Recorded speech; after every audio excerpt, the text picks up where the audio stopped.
Given the wake of this horrible assassination of Charlie Kirk, this is a crucial moment, I think, in our American civic discourse.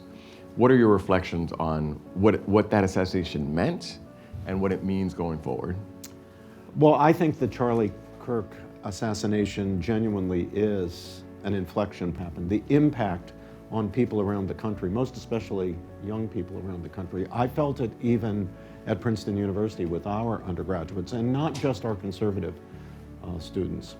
And most particularly, I think, it was felt by our young men.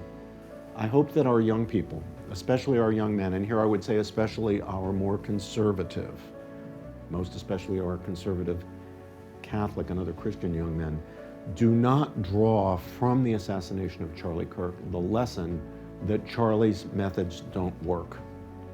That conversation, that debate, that robust but civil discourse is not the way to go. I worry about that because, as some of you may know, I'm myself active on social media. I know that some conservatives think we should eschew social media, have nothing to do with it. I think it's here and it's here to stay, and we're going to have a place in it, so I'm very active. So I see what's going on there, and far too much of what I see is young people, most especially young men, including Catholic and other Christian young men, saying the time for civil discourse is over. We tried it, Charlie tried it. He engaged people on the left in respectful dialogue, and they murdered him. If that's the lesson that our young people take away, we're in big trouble. So I think it's up to us, by precept and example, to teach the opposite lesson, that we should be inspired by Charlie to move forward as he proposed to move forward, recognizing what Roger just said, the humanity of our interlocutors, even where we disagree with them, and disagree with them not only about the relatively minor, trivial, superficial things in life, the things we don't care that much about, even when we disagree about the big, important questions, the questions of meaning and value, the questions of the human good, human nature, human dignity, human rights, human destiny, the things that we deeply care about. So which way will we go? Well, as Yogi Berra said, it's hard to make predictions, especially about the future.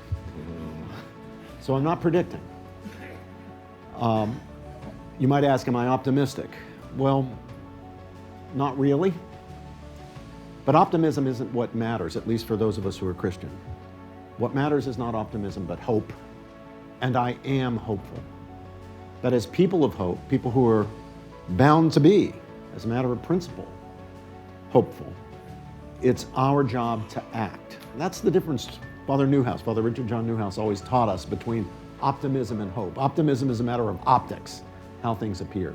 Hope is an active thing.